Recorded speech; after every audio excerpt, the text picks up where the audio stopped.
Alright guys, we are out here feeding the birds tonight because this is the only time I have available to me. I need to give these birds a little bit of time. I haven't been out in the loft, guys, I'll be honest with you, in the last couple days other than food and water.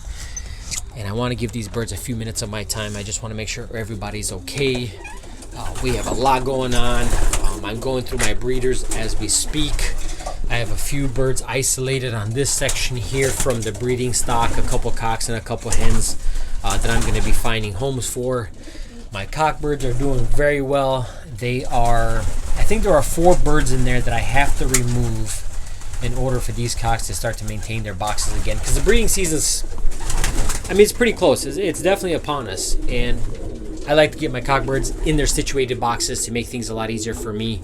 Although there is a lot of uncertainty this year or the following year in my racing, I still want to sort of get everything prepared in case it's a go. But that's not what the video is about tonight, guys. Tonight I want to talk about the 500-mile race I just had, and I want to talk about something I normally hate doing. I absolutely disdain doing this, but I'm going to do it this one time because I think these birds have a real value and I want to see them go to somebody that can really use them. And we'll cover that here in just a second, but let's go back to the 500. So you guys may notice there are only 5 birds in here out of 23 that I had left over. Mind you, I did have 47 left at the end of the season. A lot of those birds found homes. They did not get culled. I went through them and picked some of the ones that I wanted to hand off to a couple new guys in the club that are starting off, and I wanted to put them on specific birds that I thought would serve them well. And the remainder went to the 500, about 23 birds. Out of the 5 that you guys see here, so I don't get things confused, 2 of these birds are actually from the 500. The other 3 are going into the classic auction that we're having here at the end of next week. I will have to buy those birds back, but the blue bar you see here and the blue-white flight you see there are going to be from the 500. Now, the 500 was about the worst race, I think. Well, let me rephrase that. It really wasn't a bad race. It was a really tough race, guys. 6-mile-an-hour headwinds at the release, 10-mile-an-hour headwinds as they got into Michigan. It was headwind all the way up. And a headwind 500, even for an experienced 2-3-year-old bird, is a tough race, let alone birds that are 4 or 5 months old, maybe some that are 6 or 7 months old at best. So without question, the birds did not make it on the day. I did get my very first bird the very next morning. So the bird was in the area. We just we just lost daylight and the bird had a perch somewhere and it was here the next day. I got the second bird within that same hour. And then one final bird, one of the club members that participated in this race got. So on the very next day, 3 birds out of the 40 that we sent, or close to 40 that we sent. Now, throughout the week, we collected a few more. I think total birds back now, we're up to 7 pigeons. And it's been about 2 weeks since the 500. So I'm not expecting to see any more birds back. What we are left with is 7 birds out of close to 40, and 3 of us sent pigeons together. It was a lot of fun, honestly. We were really hoping for daybirds, but as soon as I seen that headwind, I said, "There's just no way." It would not be impossible if we had enough daylight, but seeing as it gets dark here at 7 o'clock, there's just no way these birds are going to make it. They were released at 7:45. At 12 hours on the wing would have been 7:45 here, and it was already pitch black. So there's no way these birds would have made it. But oddly enough, guys, out of the 4 birds that I got back, 2 were nestmates. And more so surprising than that was that this mating was a color project that I was playing with. I borrowed a cockbird from my good buddy Scott Reese, which I thought at that time was a recessive red, but it ended up being just a really dark chocolate bird. I mated that bird over a recessive opal hen I had in the background in the hen's loft. I didn't cover in any of my videos from the previous breeding season. Again, it was just a simple color mating I was playing with, and surprisingly enough, they bred 2 of the best 500-mile birds I've ever competed in. Again, this was a small race. It's not, I don't mean to make it more than it really was. It was a lot more fun, and you know, again, we did have a lot of losses, and don't feel too bad about that, guys, because a lot of these birds, this is what the race was intended for. Not necessarily to lose them, but to give them a final chance to show their worth. And out of 23 pigeons that I sent, I had 4 birds that really showed their worth. So with that being said, I did offer the 2 nest mates and the cockbird back to my buddy Scott. He's gonna move forward with that family of birds, so why not move forward with those 2 500 milers, and you can really sort of build off that. Now I'm left with 2 pigeons, guys, and this is where the unfun part for me begins. I want to offer them up. Anybody that knows me, and I've mentioned it many times in my videos, I absolutely hate shipping birds. I hate shipping birds, and I don't sell pigeons for that matter, because I hate shipping birds that much. My post office here are just ridiculous individuals. They think they're somehow going to contract some sort of crazy disease by simply holding a box that contains 2 birds in it. The one time the box was almost dropped. On another visit, they had to call somebody from the back of the building to handle the box because she was so scared. The box was never labeled. I had to raise awareness to that person. Hey, this label has to be on that box because it is not. It's a mess. I absolutely hate doing it. I only ship birds to certain individuals, and this is why, you know, it's so difficult for me to even offer these birds up, because I know what I have to go through to get them to somebody.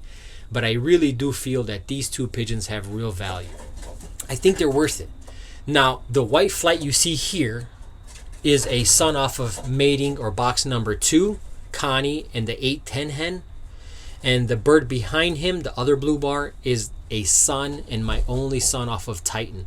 Now you guys know Titan has been, this year I made a Titan to his half sister as a line breeding project, and they bred, again, a super youngster. I've only got 2 out of them. The white flight is the only youngster I have off of Connie and 810. I believe they're both cockbirds, and that's a benefit in my book because you can start building off of a cock. You guys may disagree, and that's fine. Everybody's entitled to their own opinion. But I feel if you're going to build a family, build it off a cockbird, not a hen. You start to lose that blood every time you jump from a hen to the daughter of that hen. So you can really move forward with a cock more than you can a hen. Plus, a cockbird you can mate over multiple hens. A hen you can only mate off of 1 cockbird, maybe 2 in 1 season. So I think it's a lot easier to build off of cockbird. But nonetheless, guys, again, everybody's entitled to their opinion. Don't chew me out. I know everybody has their own ideas of pigeons and whatnot. Let's leave it at that. So, with that being said, I want to have a little bit of fun. I don't just want to offer them up to anyone, anywhere. What I want somebody that is currently racing pigeons and is planning on continue racing birds, and somebody that is also filming, shooting video for YouTube, is a content creator. I say that because I want to see how these birds do, and I don't just want to get a text here and there. Hey, your bird bred this, or hey, your bird bred that. I want to be able to see them, week after week. I want to see their youngsters compete. I want to see how they do as breeders for you. I want to see if they actually do work out, if there is something in these birds, which I truly do believe there is something there. And again, this is the only reason I'm willing to put this much effort to get into getting them to someone, maybe even multiple people, guys. But how do we pick who's going to get 2 good birds? Potentially really good birds. Okay, so what I'm thinking, guys, is to have a little bit of fun with this.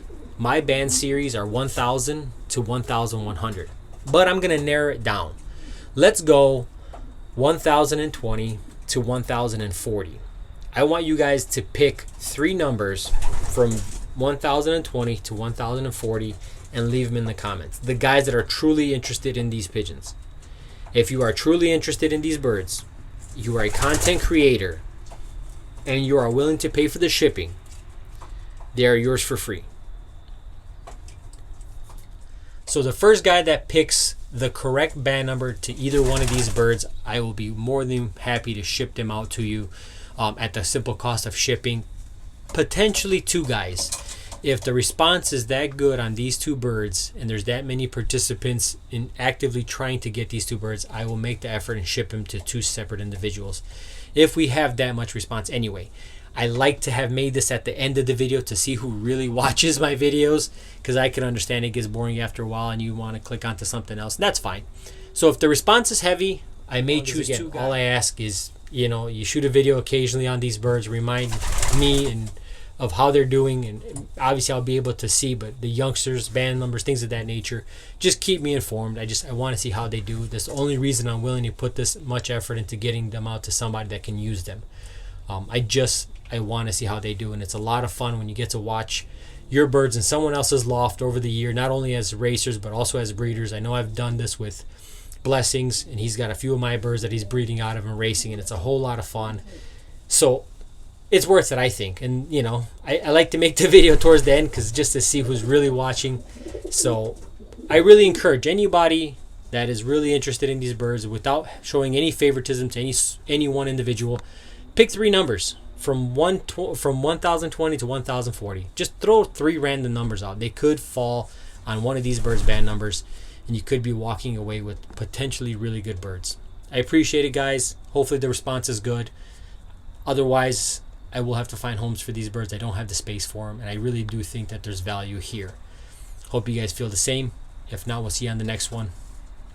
And I will be making a follow-up video on the people that did, in fact, pick the correct band numbers. Obviously, because it's a lot of fun, I think. And it gives me another reason to make a video for you. So we'll see you on the next one, guys. Good luck.